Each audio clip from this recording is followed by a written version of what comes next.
In November 2018, 26 years old John Allen Chow was the first American who illegally visited the North Sentinel Island. Chow's intention was to introduce Christianity to isolated Sentinelese. He tried interacting with some Sentinelese tribesmen who were infuriated and shot poisoned arrows at him. The arrow struck a Bible that Chow was carrying and pierced through his body. Chow entered Sentinel Island carrying gifts that included a football, fish, coconut, and a Bible. According to the fishermen he had hired, Chow's intention was to introduce Christianity to isolated Sentinelese. He tried interacting with some Sentinelese tribesmen who were infuriated and shot poisoned arrows at him. The arrow struck a Bible that Chow was carrying and pierced through his body. The fishermen watched from the boat as the Sentinelese tribes dragged Chow's body along the beach for burial. Chow's body was never found. North Sentinel Island is the island known to kill visitors. The Sentinelese are known to be hostile to outsiders and are not accessible to anyone. Imagine living in a world of total isolation, a world isolated from the rest of the world. A world with no technology, no digital connectivity. This is the world known as North Sentinel Island. This documentary has taken more than 6 weeks to prepare. I had to go all over India, do extensive research, and talk to the right people.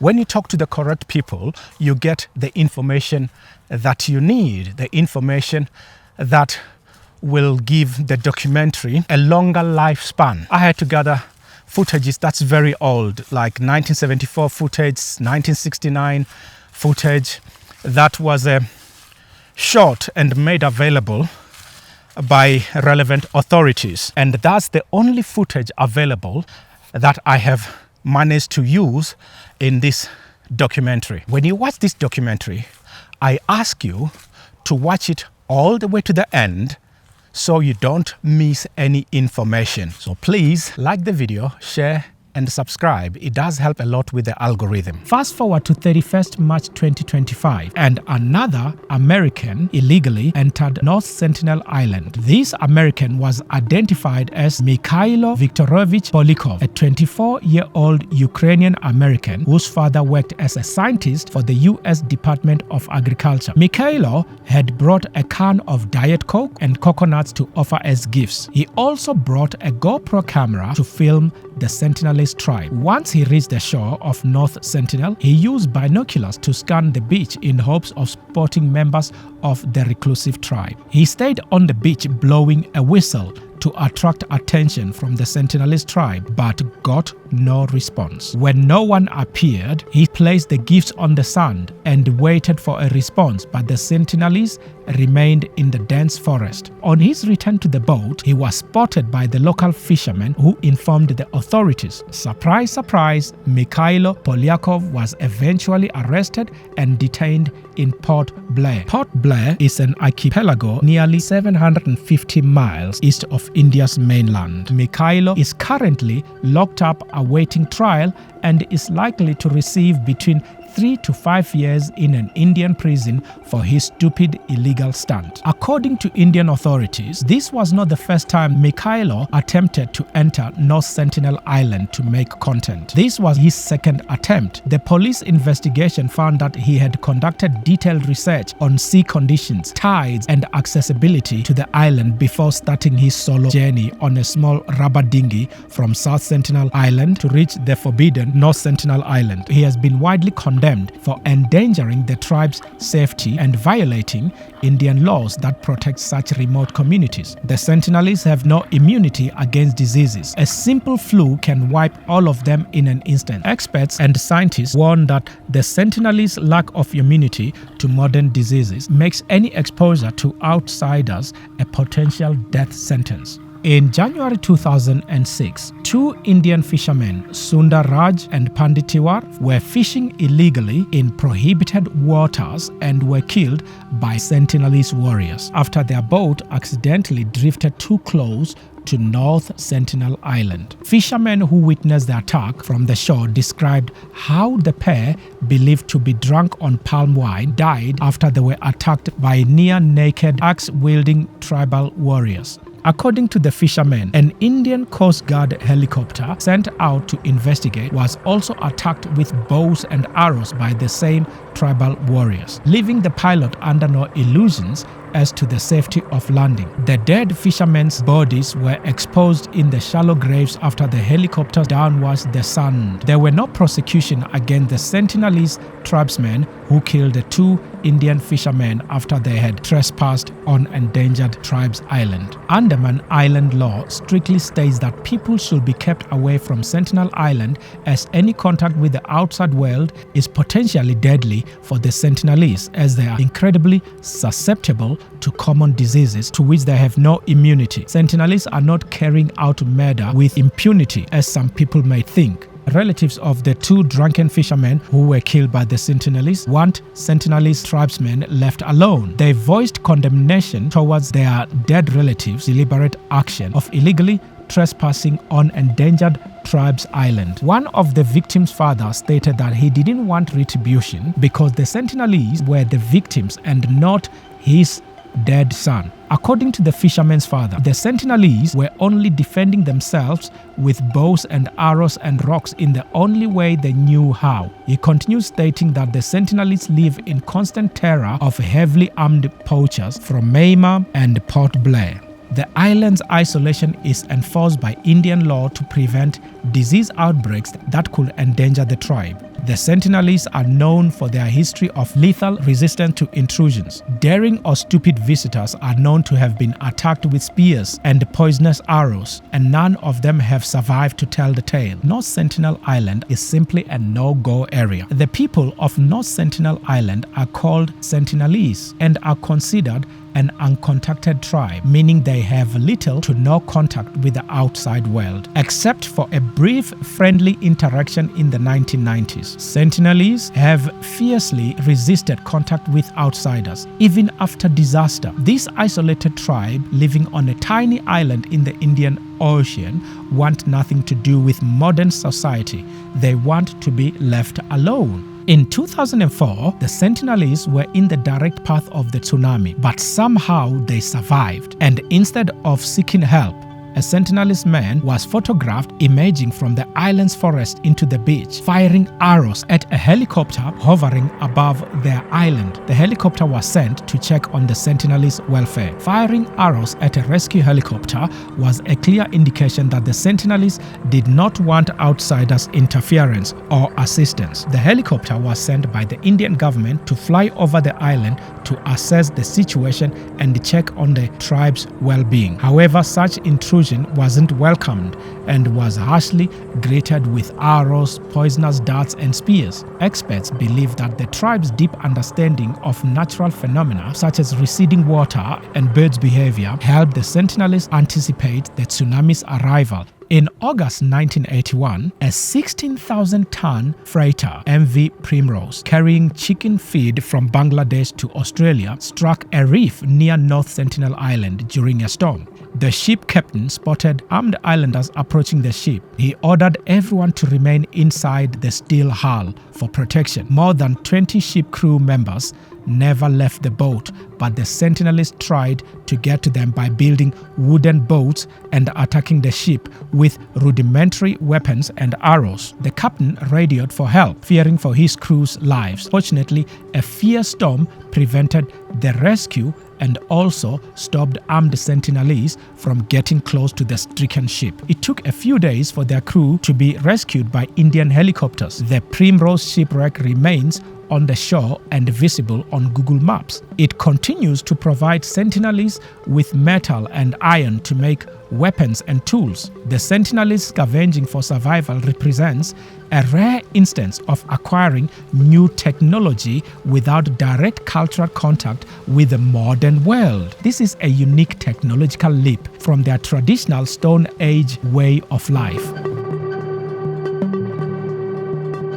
I decided to dig deep by researching and traveling across India to gather relevant information about the Andaman and Nicobar Islands tribes. And finally, here we are with an eye-opening and inspiring documentary. Unfortunately, very little is known about these amazing hidden black people that are found in 4 different Indian islands. However, it is believed that they are the direct descendants of some of the first humans to migrate from Africa, arriving and settling in the Andaman Islands more than 50 to 60,000 years ago. The Sentinelese are therefore the indigenous people who inhabit North Sentinel Island in the Bay of Bengal, India. According to Survival International, there are more than 100 uncontacted tribes around the world, mainly in the Amazon rainforest, but the Sentinelese are the most isolated indigenous people in the world. Most of what is known about them comes from boats moored more than an arrow's distance from the shore and from rare past encounters with authorities. The hostility of the Sentinelese tribes makes them dangerous to approach for any scientific studies or research. Had they been accessible to the advances of the West, they would have been assimilated long ago and their unique identity drowned and flooded in foreign genes. Their resistance and total isolation makes them an invaluable outreach that's also impossible to study for our own species. It's my understanding that the very factor that helped the Sentinelese retain independence is somehow interwoven in their propensity to kill intruders, and that makes it rather tricky to investigate them. Sentinelese people speak their own language that nobody speaks or understands. They do not speak Hindi or any Indian or African languages. There is a strong reason why the island is protected. I will cover that in this documentary later. There is very little information about the Sentinelese and their island. The little that's known about them provides only a glimpse into their lives. There are very few photos of Sentinelese people, and most photos were taken far from shore or from the air. The only video available was taken during an Indian government contact expedition in the 1990s. Snippets of such a video were used in the making of this documentary. Like so many isolated tribal people with fearsome reputation, the Sentinelese are often inaccurately described as savage or backward. Their hostility to outsiders is easily understandable because the outside world has brought them little but violence and contempt. The Sentinelese hunt in the rainforest and fish in the coastal waters using spears, bows and arrows, as well as homemade narrow canoes. They are known to be efficient hunters who thrive mainly on seafood and meat from wild animals and or reptiles. They make their own bow and arrows that are known to be heavier and sharper than any other Andamanese tribe. They are thought to live in 3 groups in both large communal huts and more informal shelters. During the 1970s, the Indian authorities made occasional trips to North Sentinel in an attempt to befriend the Sentinelese. During those trips, the authorities will try to land at a distance that was out of arrow's reach. The authorities will leave gifts such as coconuts, bananas, bits of iron, dolls, and pigs. Sometimes the Sentinelese appear to be friendly, and sometimes they will take the gifts into the forest and fire arrows at the visiting authorities. The Sentinelese will use spears to kill the pigs and bury them along with the dolls. Such visits by the Indian authorities became more regular in the 1980s. The Sentinelese tribe of India's remote Andaman Islands have survived occupation of the islands by the Burmese, the British and the Japanese, and in 2004 they survived a tsunami which took the lives of almost 2,000 other islanders in the archipelago. The elusive Sentinelese remain one of the most enigmatic peoples on earth.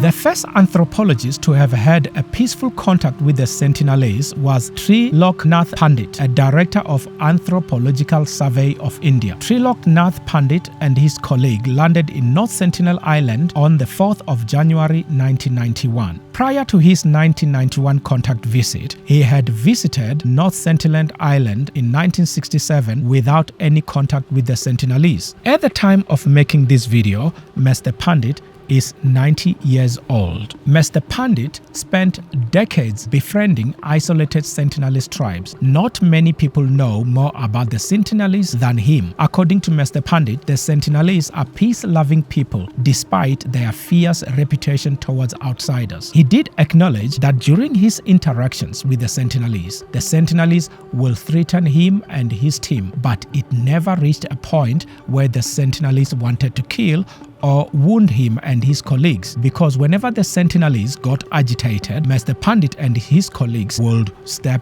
back. After Mr. Pandit retired, other anthropologists and researchers tried to interact with the Sentinelese, but they received hostilities and attacks from the untouched tribe. Every attempt to study them had to be called off. The Sentinelese have continued to make it clear that they want to be left alone. In 1991, the Sentinelese seemed to have warmed up to the idea of friendship, as they would gesture to the officials to bring more gifts. The Sentinelese would approach the visitors without weapons. However, these friendly interactions were not to last. Although gift-dropping trips continued for a few years, encounters with the Sentinelese were often violent and always highly dangerous for all concerned.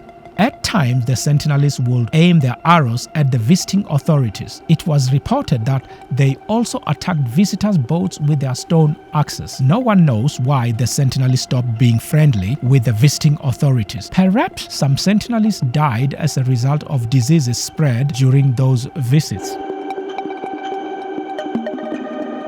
In 1991, Madhamla Chattopadhyay became the first woman anthropologist to make peaceful contact with the Sentinelese. In 1996, the regular gift-dropping missions stopped. Many officials were beginning to question the idea of attempting to contact people who were healthy and who had thrived without contact with outsiders for tens of thousands of years. Contact had a devastating impact on the neighboring Onge and Great Andamise people. Their population fell to 85 and 99% respectively. For instance, the neighboring Jangil people were completely annihilated. There is no doubt that sustained contact with the Sentinelese will certainly have similar terrible consequences. Following a campaign by Survival International and local organizations, the Indian government finally abandoned all plans to contact or visit the Sentinelese. All visits to North Sentinel are now strictly illegal, and the Indian Navy and Coast Guard patrols a buffer zone around the island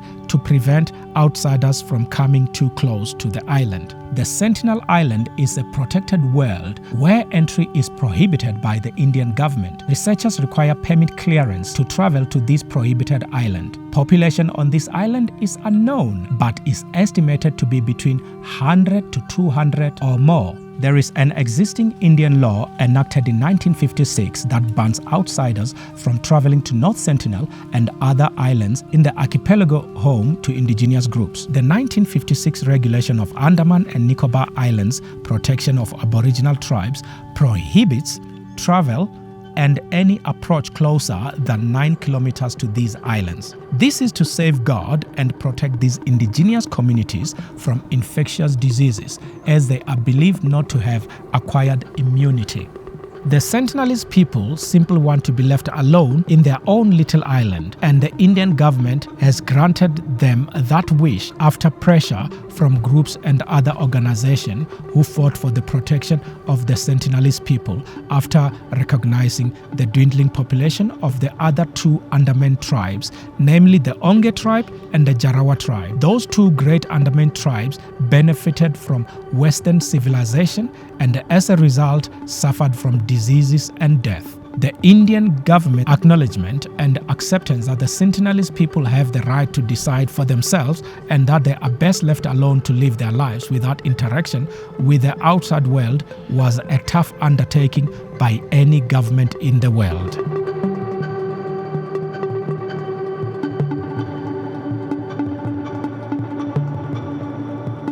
The people found on this island and adjacent islands are black with African features. They are believed to be of African descent and are reported to have arrived in India some 50 to 60,000 years ago. DNA samples collected by a team of scientists found that the black people who have lived in the Andaman and Nicobar Islands for over 50 to 60,000 years, traveled out of Africa into the Middle East and Asia and the rest of the world. It is believed that low sea levels provided a useful pathway to Asia, and the ocean supplied reliable food, allowing these early humans to migrate easily from Africa to Asia. Anthropologists separate the indigenous tribes living on the archipelago into two groups. The Shompen and Nicobars are of Asian descent, while the four surviving Andaman tribes originated in Africa. These are the Great Andamanese tribe, the Onge tribe, the Jarawa tribe, and the Sentinelese tribe. The Sentinelese are the most isolated indigenous people on earth,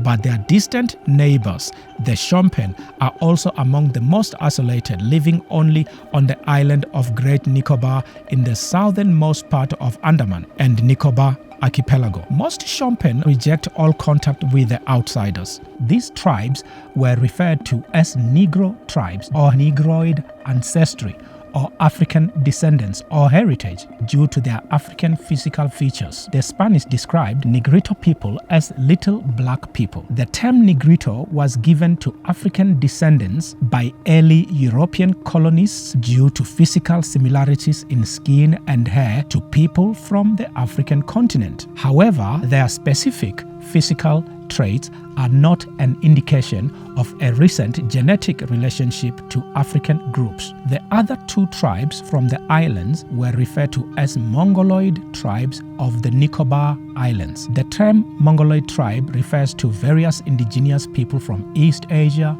Southeast Asia, Central Asia, Siberia, parts of Polynesia, and the Americas.